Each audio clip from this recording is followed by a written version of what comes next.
साथियों नमस्कार। थंबनेल आपने देखा है कि 40,000 करोड़ रुपए कैश में और एमबी वैली जिसका वैल्यूएशन लगभग इस समय जो उसका मार्केट वैल्यू है लगभग 5 लाख करोड़ है। ये इतनी संपत्तियां और ये कैश ऑनरेबल सुप्रीम कोर्ट के पास सहारा के तरफ से दे दी गई है सभी निवेशकों का भुगतान करने के लिए। ऐसा कन्हई शाह जी ने मेरे बेबाक डिकोड यूट्यूब चैनल पर कन्हई शाह जी ने कमेंट बॉक्स में आकर के कहा है और कुछ आगे भी उन्होंने बोला है कमेंट में। तो कन्हई शाह जी, मैं आपकी बातों को सत्य मान रहा हूं कि जो आपने सूचना कमेंट बॉक्स के जरिए दी है, क्या ये सूचना सहारा मैनेजमेंट टीम के सभी सदस्य इतनी बड़ी सूचना, इतना बड़ा रिलीफ 13 करोड़ निवेशकों को जो दिया जा चुका है सुप्रीम कोर्ट के अंदर पहले ही आपके कहने के मुताबिक, तो ये एक प्रेस कॉन्फ्रेंस करके ये लोग आकर के सीधा क्यों नहीं बता देते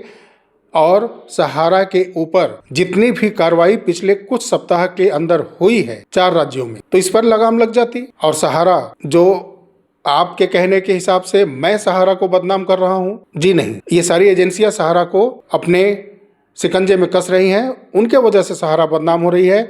और जो लोग जितने भी सिविलियंस जिनका पैसा सहारा में फंसा है उनके एफआईआर से सहारा बदनाम हो रहा है और उसके लिए सहारा स्वयं जिम्मेदार है। 13 करोड़ 25 लाख रुपए का एफआईआर 2 दिन पहले झारखंड में हुआ कि नहीं हुआ, उसके बाद सीआईडी की कार्रवाई हुई और वहां गिरफ्तारी हुई। तो इसमें मैं कहां से आ गया सहारा को बदनाम करने के लिए? और मैं अपने सारे वीडियो में जितने भी फैक्ट हैं, चाहे वो कार्रवाई की जा रही हो संवैधानिक संस्थाओं के द्वारा, एडमिनिस्ट्रेटिव के द्वारा, राज्य सरकारों के द्वारा, या सुप्रीम कोर्ट के जो आदेश की कॉपी है, या सरकार का जो सीआरसीएस पोर्टल है उसके जो भी नोटिफिकेशन आते हैं, उस तथ्य के साथ मैं वीडियो बनाता हूं और सारे तथ्य हमारे पास रहते हैं। आपने कहा है कि सहारा को बदनाम करना छोड़ दें। मैं सहारा को बदनाम कर ही नहीं रहा हूं।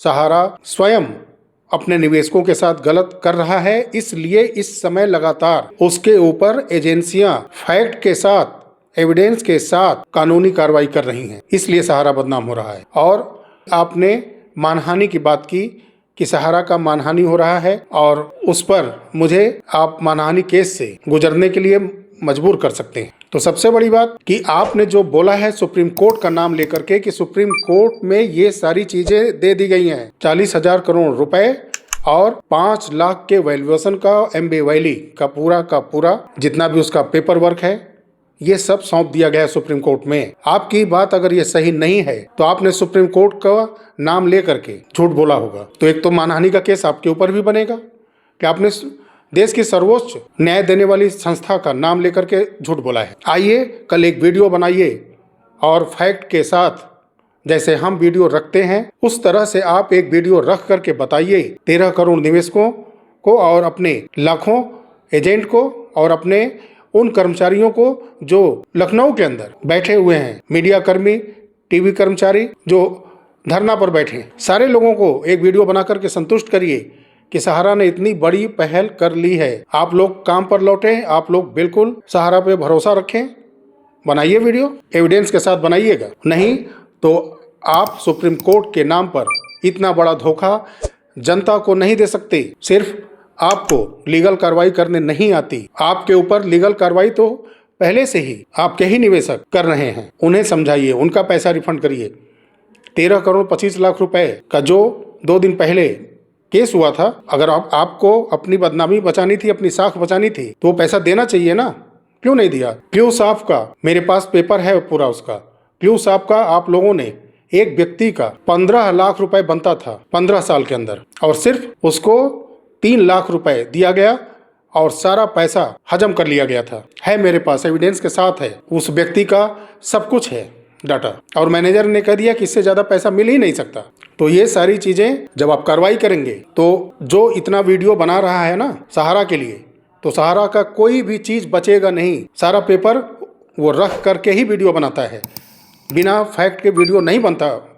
यूट्यूब पर करिए कार्रवाई जो करनी है आपको। मिलेंगे हम लोग कोर्ट के अंदर, शुरू से आखिरी तक जितने भी सहारा के केस चलते आ रहे हैं उसके बारे में डिस्कशन आप करिएगा और उसी के फैक्ट के बारे में डिस्कशन हम भी करेंगे, देखेंगे कि क्या होता है वहां पर। तो जो आपने बोला है कि 40,000 करोड़ और 5 लाख वैल्यूएशन की एमबी वैली सुप्रीम कोर्ट के पास दे दी गई है। इतना बड़ा आपने काम कर लिया और महीनों से आप पूरे आम निवेशकों को, एजेंट को, सहारा के सारे लोगों को अंधेरे में क्यों रखा है, क्यों बरगला रहे हैं? इतना बड़ा काम करने के बाद सहारा क्या चुप बैठेगी कि पूरा इसका मीडिया के जरिए, सोशल मीडिया के जरिए सारे तथ्यों को सामने ला करके अपने आम निवेशकों के सामने रख देगी और अपनी साख ऊंचाइयों पर, बुलंदियों पर ले जाकर बैठा देगी कि नहीं, मैं अपने निवेशकों के हित के लिए इतना बड़ा कार्य किया है। अब आप तैयार रहिए, बहुत जल्द हम कार्यालय से भुगतान करने वाले हैं।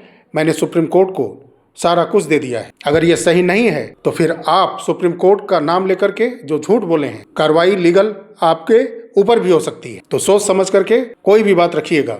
अगर आपके पास फैक्ट है तो वीडियो बनाइए, अगर नहीं है तो झूठा आश्वासन, चिल्लाना वीडियो में या किसी भी यूट्यूब के कॉन्फ्रेंस में आकर के चिल्लाना बंद करिए। फैक्ट पर बात कीजिए। सोशल मीडिया पर आकर के किसी को अपमानित करना, गाली देना, ये कहाँ तक सही है? बिना वो भी एविडेंस के आप कुछ भी बोलते जा रहे हैं। हम लोग सारा कुछ जो भी घटनाक्रम घटते आ रहा है पूरे पेपर के साथ उसको हम लोग दिखाते हैं। दिखाइए आप भी पेपर। अगर मुझसे कहीं त्रुटि है तो उसके लिए मैं झुक करके माफ़ी मांगूंगा कि हाँ, मुझसे यहाँ त्रुटि हुई है। जाने अनजाने मुझसे गलत संदेश वीडियो के माध्यम से जनता के बीच में चला गया है और वीडियो बनाते समय कुछ आंकड़े, कुछ अपने तरफ से शब्द जोड़े जाते हैं। जैसे मैंने की फैक्ट फाइल और बेबाक डिकोड पर, जिस पर आपने कमेंट किया है आकर के, जो झारखंड के अंदर कार्रवाई हुई है आज, उस पर मैंने दोनों वीडियो पर अपने टिप्पणी की है कि सहारा को अब सामने आना चाहिए।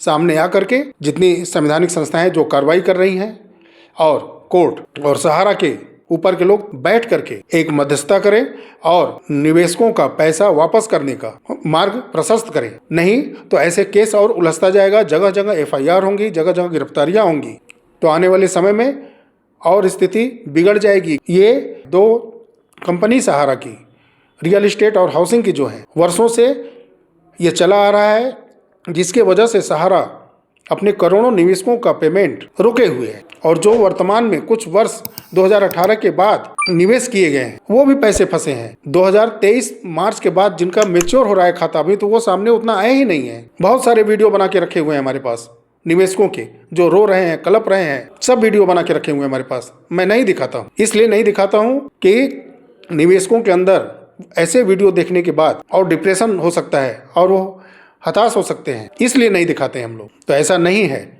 जो हम वीडियो के माध्यम से बोलते हैं उससे कहीं ज़्यादा फैक्ट अपने पास रखे हुए हैं। कन्हैया शाह जी, सहारा अगर एक कदम आगे बढ़ेगा तो उसके साथ 10 कदम आगे बढ़ने के लिए सारे लोग तैयार हैं। ये आपका सोचना गलत है कि सहारा को लोग बदनाम कर रहे हैं। नहीं, सहारा उसके लिए स्वयं जिम्मेदार है। इस आज़ाद भारत के लोकतांत्रिक माहौल में आप किसी को चुप नहीं करा सकते। जैसे आप बोल रहे हैं वैसे सारे भारत के लोग टिप्पणी करते रहेंगे। अगर टिप्पणी से बचना है तो सामने आई निवेशकों के, एजेंट के, अपने कर्मचारियों की आंखों में आंखें डाल करके भरोसा पैदा करिए, भुगतान करिए। 10 लाख करोड़, 20 लाख करोड़ की अगर आपकी संपत्ति है तो 1 रुपए से करोड़ों रुपए जमा किए गए निवेशकों की वजह से हैं। आप सहारा का अगर पक्ष रख रहे हैं तो सहारा बनी है, निवेशकों से बनी है। सोशल मीडिया पर आकर के सिर्फ सहारा का पक्ष रखने से नहीं होता है, आप एविडेंस तो दिखाइए। जुबान के अलावा